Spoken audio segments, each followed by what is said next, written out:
临床上到底要怎么样诊断癌症的病患？很多病患以一些症状来表现，这部分跟我们在医学生所学的都不太一样。今天就来跟大家来分析说，我们在临床上遇到的病患跟我们书本上写的病患有什么不一样。大家好，我是肿瘤科吴江医师。今天来跟大家分享就是我们在临床上遇到的病患跟书上看到的病患有什么不同。我们在医学生学习一些个案、学习疾病的时候，都是以疾病出发。举例来说，肺炎、肺部发炎有哪些症状？发烧、咳嗽、喘等等症状。肺癌有哪些症状？可能会咳嗽，可能会喘，胸闷、胸痛等等症状。胰脏癌有哪些症状？胰脏发炎会有哪些症状？糖尿病、高血压可能会有哪些并发症？可能会有哪些症状需要去注意？在书本上，我们都学一个疾病，它会有哪一些的症状，有哪些临床表现，可能会有哪一些问题，我们该小心、该注意。可是病患来的时候，他并不会告诉我们说他是什么疾病，他是以症状来表现。他会说：医生，我咳嗽咳了一段时间，那会不会有问题？我头痛痛了一段时间，我胸痛痛了一段时间，我肚子痛会喘，会哪里不舒服，大便解不出来，常常有便秘，晚上睡不着，头晕、晕眩等等的症状，还有体重减轻。其实这些症状来的时候，你就要思考到很多很多的可能性。因为这时候他来看的不是告诉你说，医生，我有肺炎，我来看你；我有肺癌，我来看你，而是告诉你我咳嗽，我不舒服，我来就医。所以在临床上，我们会判断的方式就完全不一样。我们要怎么样从症状去评估病人的情况？当然，咳嗽的原因有很多。那大部分来说，我们的评估可能还是以机会比较高的来做评估，机会比较低的部分就会放在比较后面来考量。当然，相关的症状要问得很仔细，才能够知道说病患到底为什么会咳嗽。其实咳嗽是临床上大家最常抱怨的一个问题，常常就说，我就早上不舒服啊，咳了几下，或者晚上不舒服，常常会咳嗽，或者是一段时间就会比较喉咙怪怪的就会咳嗽。其实咳嗽这症状啊，有很多很多可能的原因，大部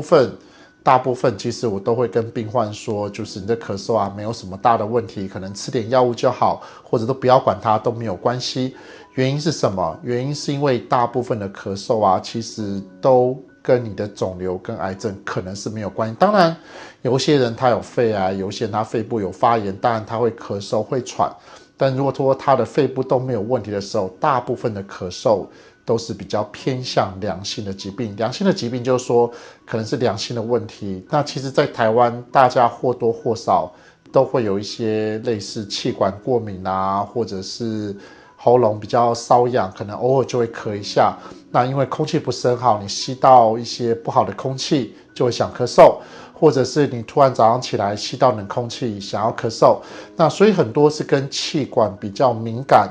比较有关。其实在我们常常会有一个疾病吧，叫做慢性咽喉炎。那因为喉咙的地方反复的受到发炎、刺激、感染，可能比较敏感，所以呢，偶尔就会喉咙就会产生一些痰，想要把它咳出来，或者会有一些清喉咙的一些动作吧，所以就会有一些想要清喉咙的感觉，那这咳嗽就会接着而发生。所以这种咳嗽的话，其实临床上要怎么样看这样的症状到底是比较好，或者需要去处理的部分。那我以咳嗽来说好了，我们要判断就是你到底咳了多久时间。那另外一个重要是这个时间呢，是最近才开始咳嗽呢，还是长期来都会持续的咳嗽？那再来，他的咳嗽的症状有没有越来越严重？那我觉得这是最重要的，因为一个疾病、一个症状越来越严重，表示他的疾病是会有进展，这疾病是越来越厉害的，所以他症状也会越来越厉害。所以不管是什么样的症状，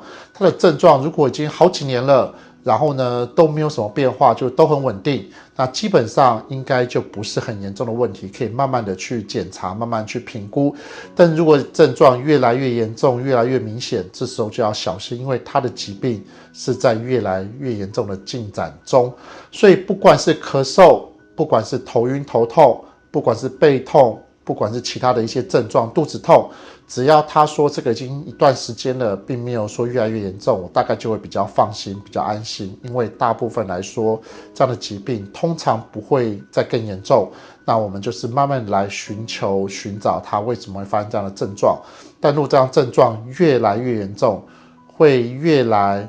越频繁，它的程度加重，这时候就要小心一点，可能是心出现了问题。所以在这个症状的过程中，该讲咳嗽嘛，其实在临床上啊，如果没有一些特别的疾病，咳嗽最常遇到的问题就是刚才讲说气管比较敏感。那在台湾，其实我相信可能超过一半的人都有类似的症状。早上起来的时候，喉咙会痒痒的，会需要清喉咙，特别是如果没有戴口罩，一吸到一些空气的时候，就会喉咙会有些不舒服，这样过敏的一些反应。那再来的话，其实在临床上还常出现的2个重要会造成咳嗽的原因，一个就是鼻涕倒流。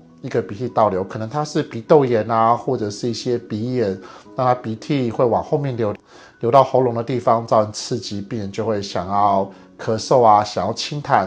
那另外一个很常遇到的，大家可能会比较少会去想到，就是胃食道逆流。其实有一些人他半夜的时候睡觉，睡到一半会咳嗽咳醒，那可能他会觉得有点胃酸的感觉，然后这时候仔细去问，就会他有一些胃食道逆流的症状。所以其实鼻涕倒流跟胃食道逆流也是临床上会出现咳嗽的一些原因。那还有一些老烟枪抽烟久了，当然他就很长的需要去就是清喉咙，因为他气管发炎啊，常常就有痰啊，需要把这个痰清干净，所以也容易咳嗽。所以呢，这些慢性的咳嗽啊，其实很多是这些原因引起的，而不是一个非常需要立即处理的一个问题。但偶尔如果他的症状是在恶化越来越严重的时候，这时候就要小心的去评估去处理他的咳嗽的问题。肺部的 X 光需要去做检查，有必要的时候会再排一些相关的一些检查，来去看看说到底病患为什么会引起咳嗽。所以今天要跟大家分享的就是，其实不是说咳嗽就一定是肺癌，当然肺癌的情况，如果肺部的肿瘤很厉害，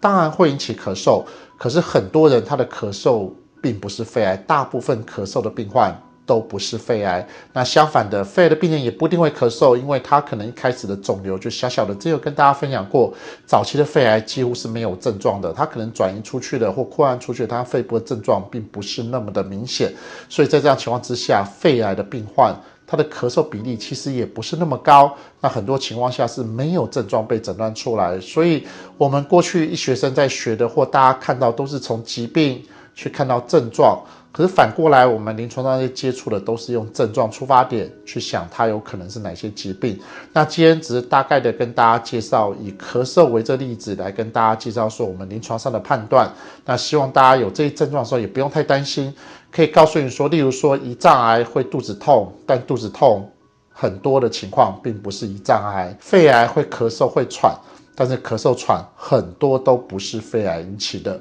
所以大家也不要那么太担心得到一个症状就很担心是不是某某癌症，是不是有什么样的问题，大概还要去观察一段时间，看你症状有没有在恶化，有没有变得更严重，来评估有没有可能会得到这些疾病。那今天的分享就到这里，希望大家对于这题目这个解释会有不同的一些想法，也希望大家对一些症状不要过度的担心。那就像我之前讲的，我们都是要持续的一段时间都没有好的时候，那就要小心是不是你的身体出状况了，要赶快来就医做一个进一步的检查。今天的分享到这里，谢谢大家。